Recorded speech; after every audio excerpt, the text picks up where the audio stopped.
ഏവർക്കും ബുക്ക് ഷെൽഫിലേക്ക് സ്വാഗതം.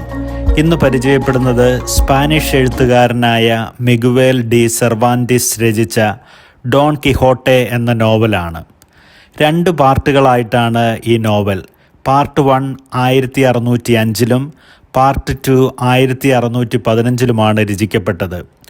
കോമഡിയും ഇമാജിനേഷനും ട്രാജഡിയും ഒരുപോലെ കോർത്തിണക്കിയ ഈ കൃതിയെ ആധുനിക നോവലുകളുടെ പ്രോട്ടോടൈപ്പായി കണക്കാക്കാം. സാഹിത്യ ലോകത്ത് ഏറ്റവും കൂടുതൽ തർജ്ജമ ചെയ്യപ്പെട്ടിട്ടുള്ളതും വായിച്ചതുമായ നോവലാണിത്. സെൻട്രൽ സ്പെയിനിലെ ലമാഞ്ച എന്ന സ്ഥലത്ത് 50 വയസ്സിനടുത്ത് പ്രായമുള്ള ലോവർ നോബിൾ ക്ലാസ്സിലെ അംഗമാണ് അലോൺസോ കിസാനോ. വീട്ടിൽ അയാളോടൊപ്പം നീസും ഹൗസ് കീപ്പറും മാത്രമേയുള്ളൂ. അദ്ദേഹത്തിൻ്റെ 2 ആത്മാർത്ഥ സുഹൃത്തുക്കളായിരുന്നു ആ നാട്ടിലെ പ്രീസ്റ്റും ബാർബറും. അലോൺസോയുടെ പ്രധാന ഹോബി ഷിവൽറിക് റൊമാൻസസ് വായിച്ചു കൂട്ടുക എന്നതാണ്. മധ്യകാലഘട്ടത്തിലെ പ്രഭുക്കന്മാരുടെ വീരസാഹസികതയും പ്രണയവും വിവരിക്കുന്ന നോവലുകളാണ് ഷിവൽറിക് നോവലുകൾ. തിന്മയുടെ ശക്തികളിൽ നിന്നും നാടിനെയും പ്രിയപ്പെട്ടവരെയും രക്ഷപ്പെടുത്തുന്ന ധീരയോദ്ധാക്കളാണ് നൈറ്റ് എന്ന ടൈറ്റിലിൽ അറിയപ്പെട്ടിരുന്നത്. വളരെ അഡ്വഞ്ചറസ് ആയ കാര്യങ്ങളാണ് അവർ ചെയ്തിരുന്നത്. അവരുടെ കഥകളാണ് അധികവും അലോൺസോ വായിച്ചിരുന്നത്. ഇത്തരത്തിലുള്ള നോവലുകൾ രാവും പകലും വായിച്ച് അദ്ദേഹത്തിന് പേഴ്സണാലിറ്റി ഡിസോർഡർ സംഭവിക്കുന്നു. അദ്ദേഹം ഫാൻറ്റസിയുടെ ലോകത്തേക്ക് പ്രവേശിക്കുന്നു. തൻ്റെ മുന്നിലെ യാഥാർത്ഥ്യങ്ങളെ മനസ്സിലാക്കാതെ ഫാൻറ്റസിയുടെ വേൾഡിൽ നിന്ന് കാര്യങ്ങളെ നോക്കിക്കാണുന്നു. അദ്ദേഹത്തിൻ്റെ സ്വഭാവ വൈകല്യത്തെപ്പറ്റി നീസ് കംപ്ലൈൻറ്റ് പറയുന്നു. കൂട്ടുകാരനായ പ്രീസ്റ്റ് അലോൺസോയെ ഉപദേശിച്ചുവെങ്കിലും ഫലമുണ്ടായില്ല. ഒരു ദിവസം രാത്രി അദ്ദേഹത്തിൻ്റെ സ്വഭാവത്തിൽ വലിയ മാറ്റം സംഭവിക്കുന്നു. ഇനി മുതൽ താൻ അലോൺസോ അല്ല, മറിച്ച് ഷിവൽറി കഥയിലെ ഹീറോയായ ഡോൺ കിഹോട്ടെ ആണ്. പാവപ്പെട്ടവരെ മന്ത്രവാദികളിൽ നിന്നും ദുഷ്ടശക്തികളിൽ നിന്നും രക്ഷിക്കാനും അനീതികൾക്കെതിരെ പടവെട്ടാനുമായി ഇറങ്ങുകയായി അദ്ദേഹം. നല്ല പേര് കിട്ടി.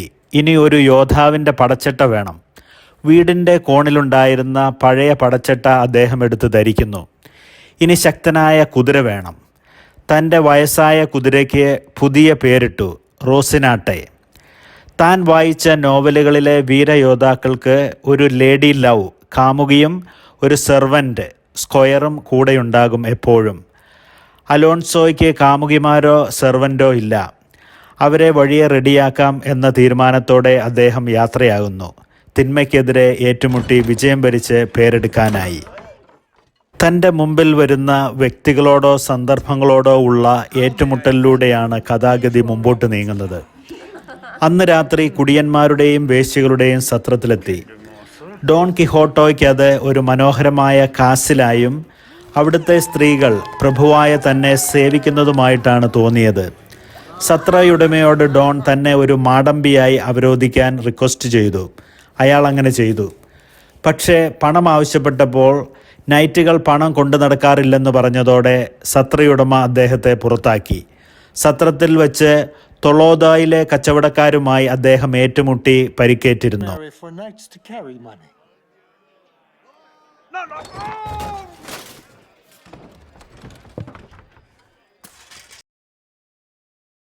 പിറ്റേന്ന് രാവിലെ ഒരു ഗ്രാമീണ സ്ത്രീയെ കാണുന്നു.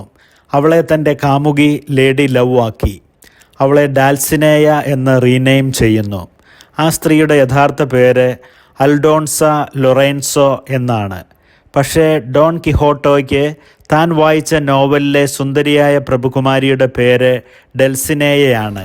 ആ പേര് ലൊറേൻസോയ്ക്ക് നൽകി ക്ഷീണിച്ച അയാൾ യാത്രയാകുന്നു. ആ സ്ത്രീ കാര്യങ്ങളൊന്നും മനസ്സിലാകാതെ പകച്ചു നിൽക്കുന്നു. തൻ്റെ ആദ്യ സാഹസിക യാത്ര പരാജയപ്പെട്ടിരിക്കുന്നു. ക്ഷീണിതനും അവശനുമായ അദ്ദേഹം വീട്ടിലേക്ക് തിരിക്കുന്നു. വഴിയിൽ വെച്ച് അദ്ദേഹം തൻ്റെ വീടിനടുത്തുള്ള സാൻജോ പാൻസ എന്ന പാവപ്പെട്ട കർഷകനെ കാണുന്നു. സാൻജോയ്ക്ക് ഭാര്യയും മക്കളുമുണ്ട്. സാൻജോയെ കണ്ടതും കിഹോട്ടോ അയാളോട് തൻ്റെ സേവകനാകാൻ ക്ഷണിക്കുന്നു. പ്രതിഫലമായി ഭാവിയിൽ തനിക്ക് കിട്ടുന്ന ഒരു ഐലൻഡിൻ്റെ ഗവർണറാക്കാമെന്ന് പറയുന്നു.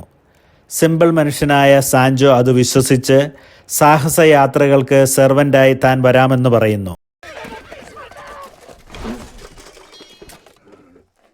അവശനായി കുതിരപ്പുറത്ത് നിന്ന് താഴെ വീണ കിഹോട്ടയെ സാൻജോ വീട്ടിലെത്തിക്കുന്നു. ഡോൺ കിഹോട്ടയുടെ ഈ മതിഭ്രമത്തിന് കാരണം അദ്ദേഹം വായിക്കുന്ന ഫാൻറ്റസി ബുക്സ് ആണെന്ന് മനസ്സിലാക്കിയ നീസും വികാരിയച്ഛനും പുസ്തകങ്ങളെല്ലാം എടുത്ത് തീയിടുന്നു.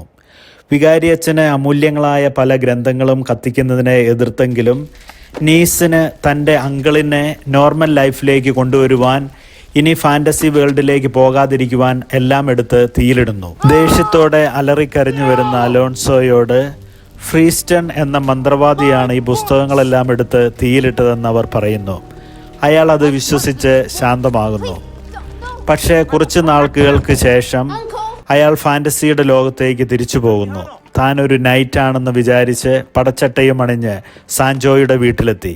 സാൻജോ തൻ്റെ കഴുതപ്പുറത്ത് ഡോൺ കിഹോട്ടോയോടൊപ്പം കൂടുതൽ അഡ്വഞ്ചറസ് ആയ കാര്യങ്ങൾ ചെയ്യാൻ പുറപ്പെടുന്നു. യാത്രക്കിടയിൽ വഴിയിൽ വെച്ച് ഒരു യജമാനൻ തൻ്റെ ഭൃത്യനെ ക്രൂരമായി മർദ്ദിക്കുന്നത് കണ്ട് ഇടപെട്ടു. ഭൃത്യൻ ഉറങ്ങിപ്പോയതുകൊണ്ട് 4 ആടുകൾ നഷ്ടമായതിൻ്റെ കലി തീർക്കുകയാണ് അയാൾ.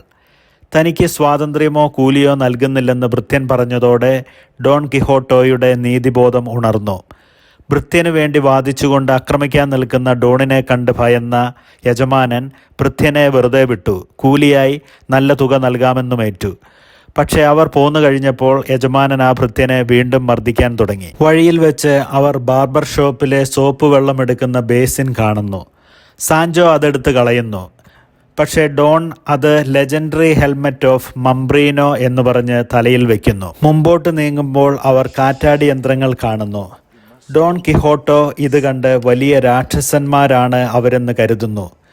കാറ്റത്ത് കറങ്ങുന്ന വിൻഡ് മില്ലിൻ്റെ ദളങ്ങളെ കാണുമ്പോൾ അത് മന്ത്രവാദികളുടെ കൈകളാണെന്ന് തെറ്റിദ്ധരിക്കുന്നു. ദുഷ്ടശക്തികളായ ഇവരെ നശിപ്പിച്ചാൽ തൻ്റെ പേരും പ്രശസ്തിയും വർദ്ധിക്കും. പക്ഷേ സാൻജോ തടസ്സം പറയുന്നു. സാൻജോയ്ക്കിത് വിൻഡ് മില്ല് മാത്രമാണ്, അവിടെ ഒരു മന്ത്രവാദിയോ ജൈൻറ്റോ ഇല്ല. പക്ഷേ ബ്രേവായ മാടമ്പികൾ എങ്ങനെയാണ് തിന്മയ്ക്കെതിരെ ഫൈറ്റ് ചെയ്യുന്നതെന്ന് കണ്ടോളൂ എന്ന് പറഞ്ഞ് Don കിഹോട്ടെ കുതിക്കുന്നു.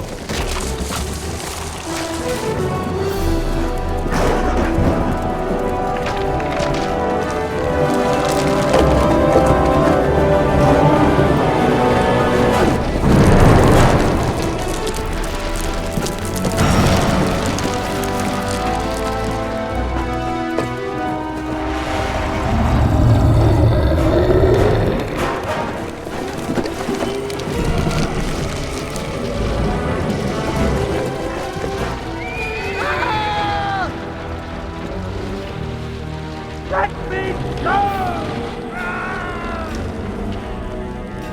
Let go of my lads! Oh, I will hold on forever! Wait till you... Sancho ഓടിയെത്തുന്നു. കിഹോട്ടോയോട് പറഞ്ഞു, ഞാൻ പറഞ്ഞതല്ലേ അത് വിൻഡ് മില്ല് മാത്രമാണെന്ന്. പക്ഷേ കിഹോട്ടോ പറയുന്നു, തൻ്റെ ബുക്കുകൾ നശിപ്പിച്ച ഫ്രീസ്റ്റൺ എന്ന മന്ത്രവാദി വിൻഡ് മില്ലായി രൂപമാറ്റം വരുത്തി വന്നിരിക്കുകയാണ് തന്നോട് ഏറ്റുമുട്ടാൻ. സാൻജോയ്ക്ക് ബോധ്യമായി തൻ്റെ മാസ്റ്ററെ ഫാൻറ്റസിയുടെ വേൾഡിൽ നിന്ന് റിയാലിറ്റിയുടെ ലോകത്തേക്ക് കൊണ്ടുവരിക അത്ര എളുപ്പമല്ലെന്ന്. കൂടുതൽ അഡ്വഞ്ചറസിന് സാധ്യതയുള്ള പിയോട്ടെ ലാപ്പിസ് എന്ന സ്ഥലത്തേക്ക് അവർ യാത്രയാകുന്നു. തൻ്റെ ഒടിഞ്ഞ കുന്തത്തിന് പകരം മരത്തിൻ്റെ ഒരു കമ്പ് ചെത്തിമിനുക്കി അത് കുന്തമായി ഉപയോഗിക്കുന്നു. രാത്രിയായപ്പോൾ അവർ ഒരു മരത്തിനടിയിൽ വിശ്രമിക്കുന്നു. കിഹോട്ടോയുടെ മുറിവുകൾ സാൻജോ വെച്ചുകെട്ടി. ഭക്ഷണം കഴിക്കാൻ നിർബന്ധിച്ചു. പക്ഷേ കിഹോട്ടോ ഭക്ഷണത്തേക്കാൾ യോദ്ധാക്കൾക്ക് തങ്ങളുടെ ദൗത്യ നിർവഹണമാണ് പ്രധാനമെന്ന് പറയുന്നു. നൈറ്റുകൾ രാത്രിയിൽ ഉറങ്ങാറില്ല, തങ്ങളുടെ വേദനയും മുറിവുകളും ഗൗരവമായി എടുക്കാറില്ല, ആരോടും പരാതി പറയാറുമില്ല. പക്ഷേ സാൻജോ നന്നായി കിടന്നുറങ്ങി. തൻ്റെ ഇമാജിനറി ലേഡി ലവ് ആയ ഡാൽസിനെയെയും മനസ്സിൽ ധ്യാനിച്ച് ഡോൺ രാത്രി തള്ളി നീക്കി. യാത്രയിൽ 2 ബെനഡിക്റ്റൈൻ സന്യാസിമാരെ കാണുന്നു. അവരുടെ പുറകിലായി 2 സേവകർ ഒരു മഞ്ചവും വഹിച്ചുകൊണ്ടുവരുന്നു. മഞ്ചത്തിൽ നിന്നുള്ള സ്ത്രീ ശബ്ദം കേട്ട് ഡോണിൻ്റെ ഭാവന ഉണർന്നു. രാജകുമാരിയെ തട്ടിക്കൊണ്ടുപോവുകയാണ്. സഹായത്തിനായി അവർ അപേക്ഷിക്കുന്നു. ഡോൺ അവരെ ആക്രമിക്കുന്നു. സന്യാസിമാർ മന്ത്രവാദികളായി അദ്ദേഹത്തിന് തോന്നി. ഒരു സന്യാസി ഒഴിഞ്ഞു മാറിയതുകൊണ്ട് രക്ഷപ്പെട്ടു. മറ്റേ സന്യാസി കഴുതപ്പുറത്ത് പറ്റാവുന്ന സ്പീഡിൽ ഓടിപ്പോയി. സേവകർ അദ്ദേഹത്തെ പരിക്കേൽപ്പിച്ചെങ്കിലും അവരെ കീഴ്പ്പെടുത്തുവാൻ ഡോണിന് സാധിച്ചു.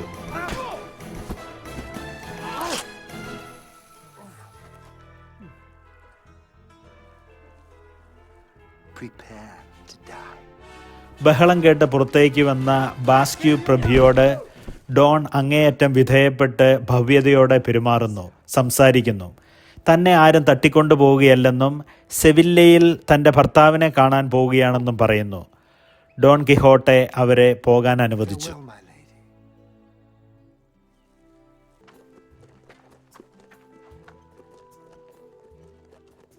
യാത്രക്കിടയിൽ സ്പെയിൻ രാജാവിൻ്റെ പടയാളികൾ ഹോളി ബ്രദർവുഡിലെ പടയാളികൾ കുറ്റവാളികളെയും കൊണ്ടുപോകുന്നു. ഡോൺ ചങ്ങലയിൽ കഴിയുന്ന അവരെ മോചിപ്പിക്കുവാൻ പടയാളികളോട് ആവശ്യപ്പെടുന്നു. അവരുമായി ഏറ്റുമുട്ടുന്നു. ഈ സമയം കുറ്റവാളികൾ പടയാളികളെ ആക്രമിച്ച് കീഴ്പ്പെടുത്തുന്നു. അവർ രക്ഷപ്പെടുന്നു. Take down! Hey!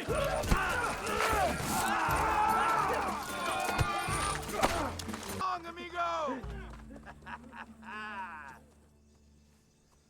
തൻ്റെ കാമുകി ദാൽസിനയ്ക്കുള്ള കത്തുമായി സാൻജോയെ അയക്കുന്നു. സാൻജോ തൻ്റെ ഗ്രാമത്തിലെത്തി പ്രീസ്റ്റിനോടും നീസിനോടും ബാർബറോടും ഇതുവരെ നടന്ന കാര്യങ്ങളെല്ലാം പറയുന്നു. എങ്ങനെയെങ്കിലും അദ്ദേഹത്തെ തിരികെ കൊണ്ടുവരുവാൻ പ്രീസ്റ്റ് ശ്രമം ആരംഭിച്ചു. അതിനായി അദ്ദേഹം ഒരു പ്ലാൻ തയ്യാറാക്കി.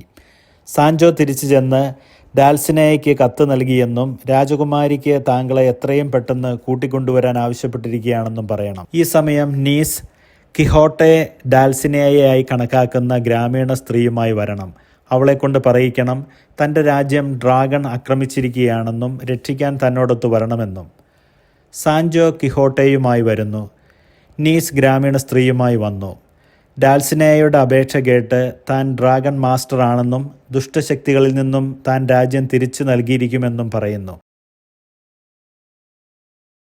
ഈ സമയം ഹോളി ബ്രദർഹുഡിലെ ഓഫീസേഴ്സ് ഡോണിനെ അറസ്റ്റ് ചെയ്യാനെത്തുന്നു. അവരോട് ഏറ്റുമുട്ടാൻ തുടങ്ങിയപ്പോൾ പടയാളികൾ പിടിച്ച് കൂട്ടിലാക്കി.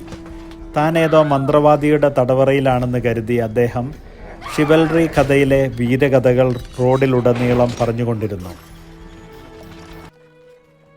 Dulcinea! Dulcinea! My lady!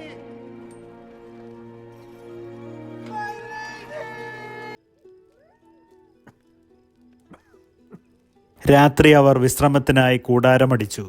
അവിടെ വെച്ച് ദിവാസ്വപ്നക്കാരനായ അദ്ദേഹത്തിൻ്റെ നിസ്സഹായ അവസ്ഥ കണ്ട് കൂട്ടിൽ നിന്ന് അദ്ദേഹത്തെ ഇറക്കിവിട്ടു. അദ്ദേഹത്തെ സ്വതന്ത്രനാക്കി.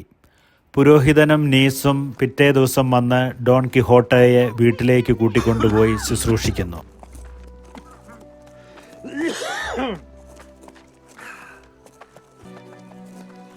സാഹസിക യാത്രകൾ അവസാനിപ്പിച്ചെന്ന് അവരോട് പറയുന്നു. പക്ഷേ തൻ്റെ വീരസാഹസിക കഥകൾ പുസ്തകമായി ആളുകൾ വായിക്കുന്നുണ്ടെന്നും നിരവധി കഥകൾ ചുറ്റുപാടും പ്രചരിക്കുന്നുണ്ടെന്നും സാൻജോ പറഞ്ഞതോടെ അദ്ദേഹം ഉന്മേഷവാനായി. വീണ്ടും സാഹസികതയ്ക്കായി ജനങ്ങളെ തിന്മയുടെ ശക്തികളിൽ നിന്നും രക്ഷിക്കാനായി അദ്ദേഹം സാൻജോയോടൊപ്പം തൻ്റെ 3-ാം യാത്ര ആരംഭിച്ചു. അതിൻ്റെ വിവരണമാണ് പാർട്ട് 2-വിൽ. വായനയുടെ ജന്മാന്തരങ്ങൾ താണ്ടിയിട്ടും ഡോൺ കിഹോട്ടോ ഇന്നും പുതുതായി നിൽക്കാനുള്ള കാരണം അനീതികൾ പരിഹരിക്കാൻ ഇറങ്ങി പുറപ്പെട്ട ഡോൺ കിഹോട്ടോ വിഡ്ഢിയും ഉന്മാദിയും ദിവാസ്വപ്നക്കാരനുമായ ഒരു ഗ്രാമീണന്റെ ഇമേജിൽ നിന്ന് ഉയർന്നു നിൽക്കുന്നതുകൊണ്ടാണ്. അദ്ദേഹത്തിൻ്റെ അബദ്ധങ്ങളും വീഴ്ചകളും മധ്യകാല കഥാസാഹിത്യത്തോടുള്ള കടുത്ത വിമർശനം കൂടിയാണ്. ആളുകളെ മതിഭ്രമത്തിലേക്ക് നയിക്കുന്ന ലോകത്തിൽ നിന്നും മോഡേൺ സാഹിത്യ ലോകത്തിൻ്റെ വാതായനങ്ങൾ തുറക്കാൻ ഈ നോവൽ വഴിയായി സെർവാന്തിസിന് കഴിഞ്ഞു.